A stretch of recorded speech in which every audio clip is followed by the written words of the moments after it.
Hey everyone, welcome to Tax Talk Live. This is our third one and it is brought to you by the Income Tax School. Thank you all for joining us today. I'm Terry Judge, Director of Marketing and Sales at the Income Tax School.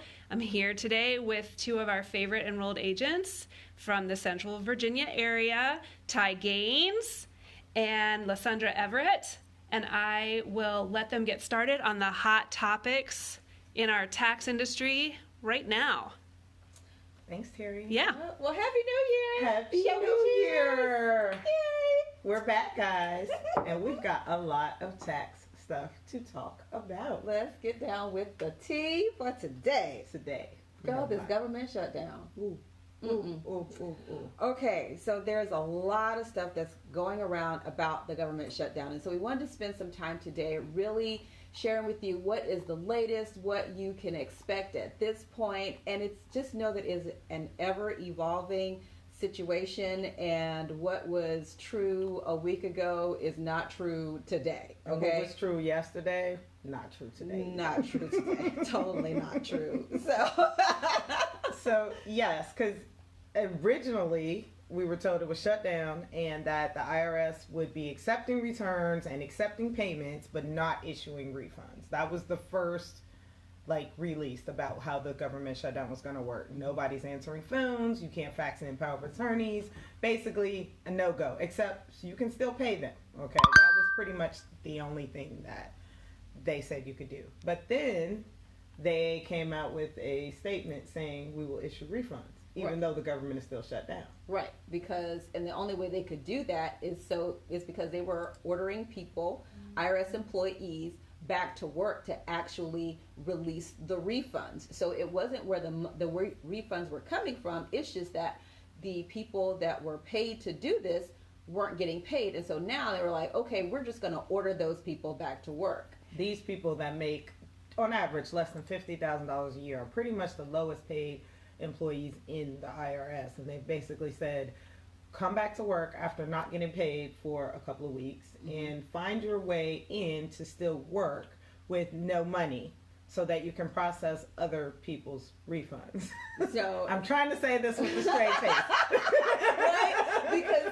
Because the math just doesn't add up, and here's where the problem lies, and what's going on right now. So the latest is an article we read this morning said that the IRS employees are skipping work, but it's not like we're just not coming to work. It's, there is some clause that they have that if they are experiencing a hardship, that they don't have to come to work. Well, not having gas money, grocery money, not being able to pay daycare or your rent, that might possibly be a hardship. Just a little one. I think it's a hardship. Yeah. And so even though the government has said, hey, we're telling these people to come back to work, there might be some people that really just can't make it to work. So we're really telling people, number one, still expect delays, because that can absolutely happen. Because not everybody is going to be there where they're used to having this full staff. Right. So yes, if people don't come in, I mean, it's one thing to order them back, but there's unions involved, and the unions are basically saying there's a clause, and if you write your union rep or send this information in, they can give you an excuse, basically on the hardship that you don't have to come into work, because there were some comments saying they're going to be AWOL. If you don't come into work, you won't have your job when you come back. I mean, all these threats for people who didn't willingly choose not to go to work. But at this point in their life, they literally cannot. So the unions are there to protect those particular people. However, in other news and tax prepared news in terms of people going to work, yesterday the practitioner priority line opened up. ACS, which is collections, opened. And so some of us who were trying to deal with our clients that may have received levies, automatic payment plans, and unable to work, needed to start some new payment plan. They couldn't do any of those things because the government was closed. Well, those services did reopen partially yesterday. Apparently, you still can't fax new power of attorneys in, but if you had one on file, you could speak on behalf of those clients. Preparers have said that they were getting in. Some said they were on hold for 2 hours. Some said they were getting in 20 minutes. So the good news is we might be able to get something done for some of our clients that had pending issues prior to the shutdown at this point. At least call them while they're there. Yes, exactly. I mean, they were there yesterday. They're probably there today, but I wouldn't wait because we don't know what's going to happen and if they're going to continue to be there until this is totally resolved. Just don't know what tomorrow will bring. We don't know. And I think a lot of people are starting to see that now. I've had clients that could not make that fourth quarter estimate, and clients that were getting automatic payments from the IRS come out and they're not getting paychecks. I mean, this is bad. And like you said, it's a trickle down effect. It's not just the government worker that's affected. It's the businesses that support the government. There are coffee shops in DC that closed. There are people working for USDA that are not inspecting food that we eat. They're saying that the SNAP or the food stamp program may end due to lack of funding or people to process. That's a big deal. If you think this doesn't affect you, it does. I mean, we as tax professionals are looking at the IRS, but even professionals are saying, hey, the IRS that's not an issue. It's big of an issue as people being able to eat and some of these other departments that are closed. And I will tell you right now, I'm not flying. Yeah. Like, I'm cool. Yeah. I'm a need for the TSA saying I might come. I mean, one of the funniest things I saw on Facebook, which is undefeated as always, was, hey, the government better start paying TSA before the cartels do. And that's real talk. Like, wow. Okay. Seriously. We're worried about borders and then we're going to tell TSA, go to work without pay. And what if the cartels walk up? Hey, can I get through? You don't see this, do you? No. Here's a little something, money. something. It is reportable. Okay, for real. It is if you reportable. accept money, bribe or not, you have to put it on your tax return. Right. If any TSA agents are listening. I'm just saying. But I mean, really, we don't want crime to take over our communities and things because of the shutdown. I know the DC mayor was on the news yesterday trying to get emergency funding for government workers that are having to go to work, like some of the IRS employees, the TSA, that have to go to work but are not getting paid because they can't apply for unemployment, which is also taxable. But they can't apply for unemployment while they're working, even though they're not getting paid. So those people really don't have any options to spend. Yeah, so it's, so the government shutdown altogether is, it's not just impacting, people employed by the government. It's, it's impacting some of everybody. So that is what it is. Yeah. So, but for IRS, good news and bad. It's like, don't promise your clients anything at this point is the only news we could really say. We have some movement. And we're grateful for all those IRS employees that are coming to work, that are helping us with collections and helping resolve client accounts. We are grateful to you, but don't promise your clients anything is going to happen. At this point, it's in a situation to where we should just say, let's file, get in as early as you can, and we'll see what we can do. But we can't promise things are going to happen if people aren't there to make them happen. Right. So no promising when refunds are going to arrive. I mean, there's a chart out. There's things out there, but I wouldn't. Yeah, I would just tell your clients to expect delays. And it's not anything. There's nothing that as a tax professional you can do. It's like she said, if there's not enough people to process the work, then there's going to be delays, and there's nothing that we can do about it on our ends. Calling the IRS over and over again, not, even if there's nobody there to answer the phone. So you can only go to irs.gov, where's my refund, if you're expecting a refund, and put in that's updated. Yeah, hope that's updated and put in the required information and see what you get. Going to be a crazy season. Yeah. The new tax law changes in general are crazy. They're massive. We have a question. Okay. Do you have any comments on the 199A rule? Yes, that it has changed. That the final regulations have come out, and they were just released this past Friday, and they clear up some things and they change some of the things we once knew. So our recommendation for 199A is to take some continuing education again, even if you took it all last year like I did. Right. I taught it last week, and some of the things I taught have changed. My recommendation is to get educated on it as soon as possible. I'll be in a 4-hour webinar myself tomorrow on it to get updated. It's very complicated. It is not as simple as they have made it out to be, where everybody gets 20%. There are many restrictions, many limitations, things that I couldn't possibly go into in a 2-minute conversation, except to say, get educated, figure out what the changes are. And even if you took something, like I said, last week, the final regulations have come out. And although we could have relied on proposed regulations up to this point, now that final's been released, you're responsible for knowing what the new final regulations say. And do not depend on the software. The software is having issues. Yeah. They just got the release, so they're updating it. But you need to know how to check that. Yeah. Some will be fine, but you can't rely on that for this particular situation. If it's under the thresholds, I think you might be okay. But if they're over the thresholds, then you have multiple businesses. Yeah, exactly.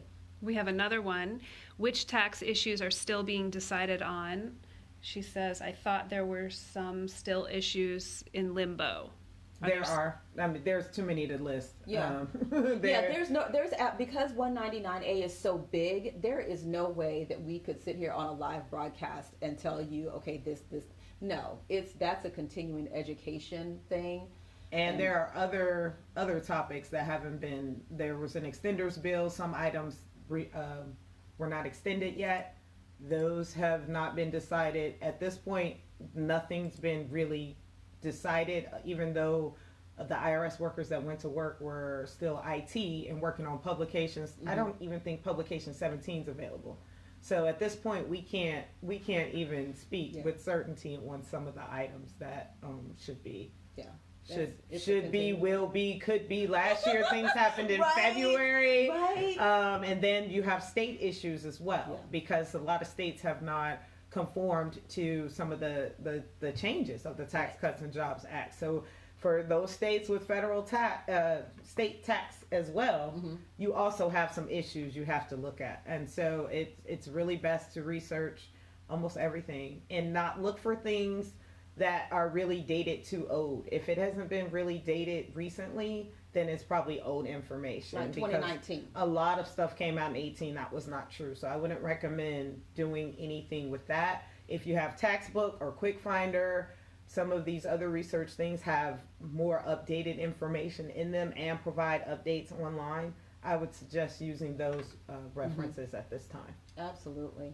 Yeah, I mean, it's a time of change, and that's just what it is, and we're all going to have to be on our P's and Q's and really confirming information before we give it, because it's changing. It's changing. You said, I just taught this class on 199A last Wednesday, and I just took a class, and it has changed. And I gotta take another one. Like, come on. Don't. Again, nothing's permanent at this point. Nothing's guaranteed. So do what you can, but stay educated. As they say, I'm gonna need to not get audited on continuing education. I know.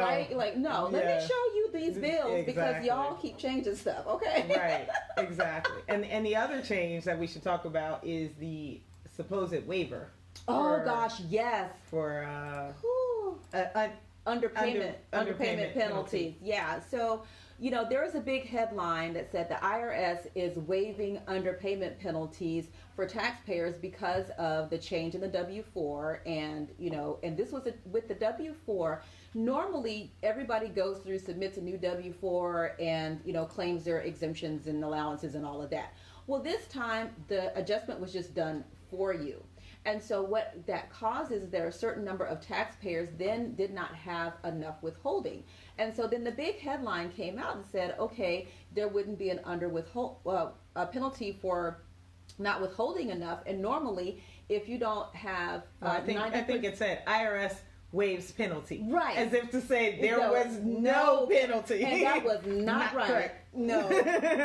That's a misleading statement. Right, because normally if you don't have 90% of your taxes paid from the year before, 90% of your tax liability from the year before, or 100% of the tax liability of the current year, there's an underwithholding penalty. But that doesn't apply to taxpayers that make over $150,000 a year. Their threshold is actually 110% of current year. Right. So what the IRS changed was they moved the 90% threshold to 85%. Woo! 5%. 5 whole percent. Yeah. 5 whole percent for taxpayers under $150,000. If your W-2, if your withholding was less than a year before and your tax situation changed, it's possible you're in a 5% range. And so that penalty might be waived for you.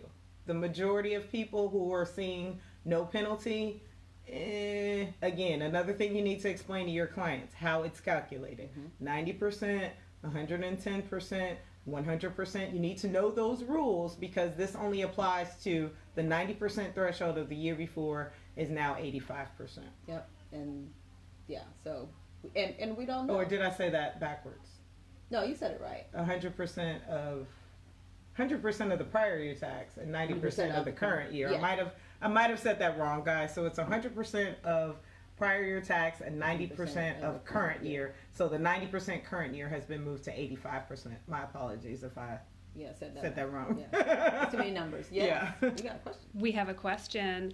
Someone, Connie, is asking, when you talk about software, are you talking about sites such as Free Tax USA or TaxAct or H&R Block, or the software you buy such as TurboTax? All of them.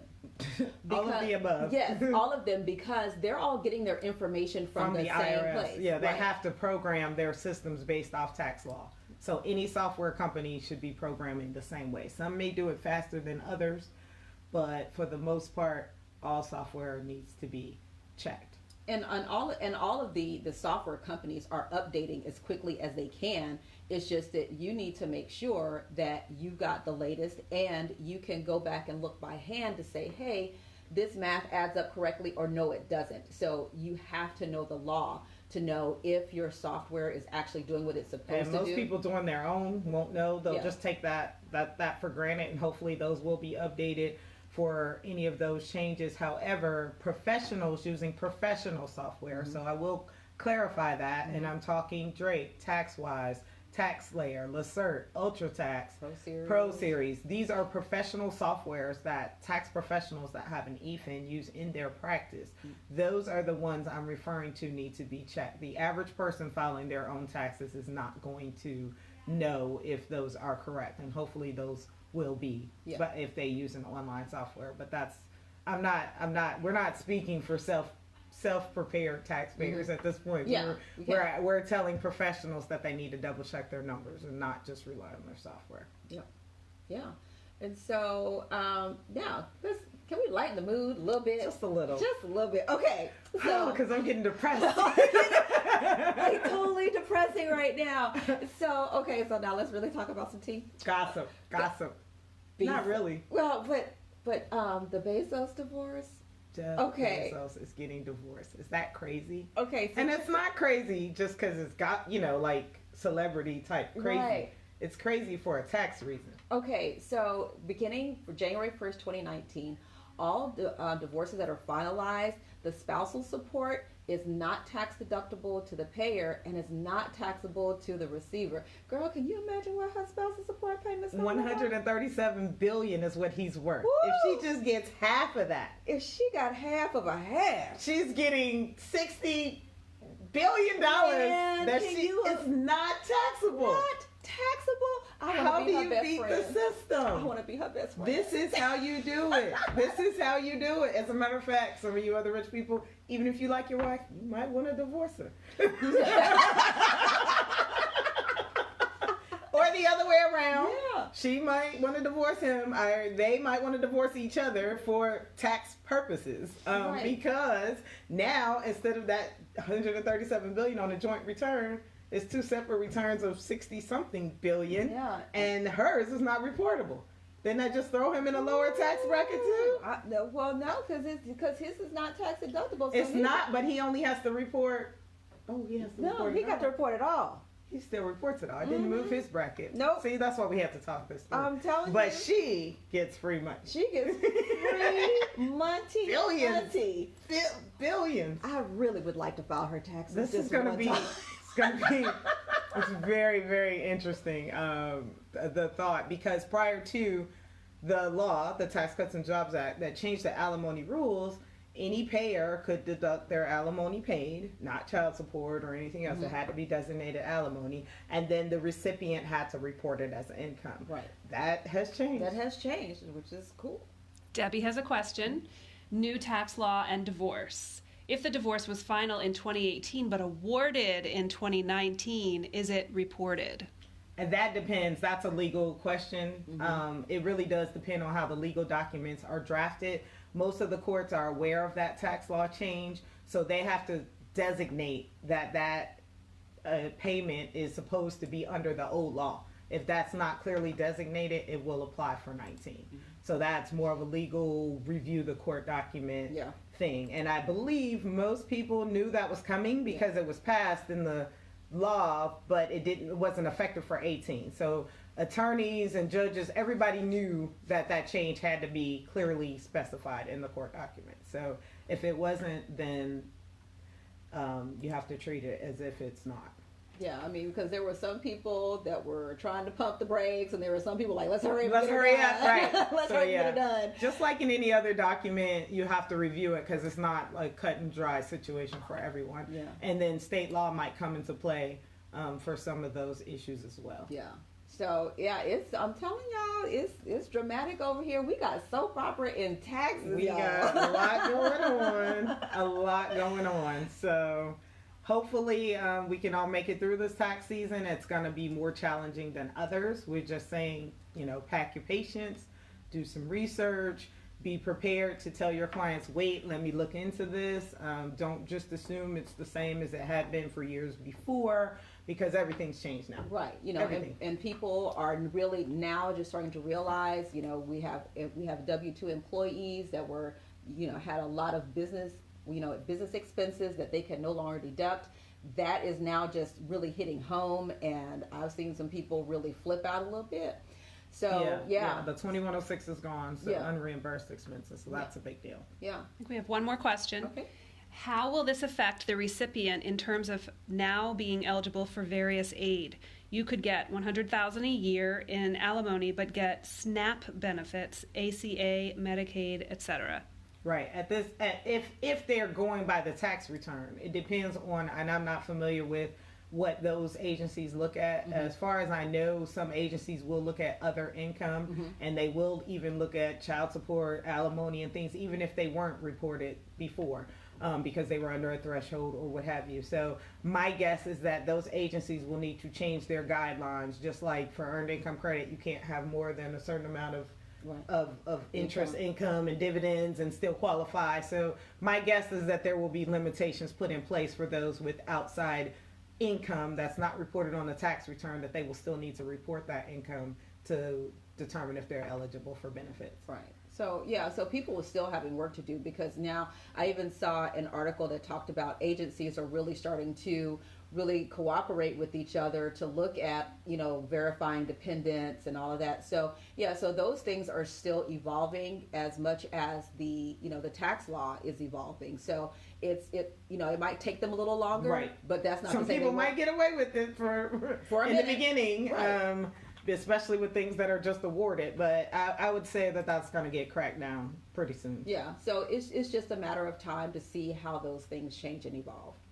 It's just good to know as a tax professional that they probably will change and evolve. So absolutely. Based on the law, and there's other aspects of this law. It's massive. I mean, it's huge. Yeah. There's so many aspects that we're not even clicking. Like, that's just one of them, but there's other little ones that do affect other agencies in availability for other benefits and things like that this tax law has changed. So like I said, it's a lot. So for our tax professionals, get your rest, because it's going to be an interesting season for our clients. We're just asking for a little bit more patience this year, because it's our job to provide you with the best representation possible with your tax return, and giving you the best knowledge that we have, and to make sure that you're getting the right information. That's all we could do. So just be patient with us, because we're doing the best thing we can to make sure you get the correct information on your return. Yeah. All right. So I guess we will be seeing them after tax season's over, right? Yeah, we're not going to try this during tax season. After tax season. We're going to try to make it through as long as we survive. We'll be back in May. We will be back in May. So we will see you on the flip side. And everyone have a fantastic tax season and hang in there. And we'll talk to you soon. Bye guys.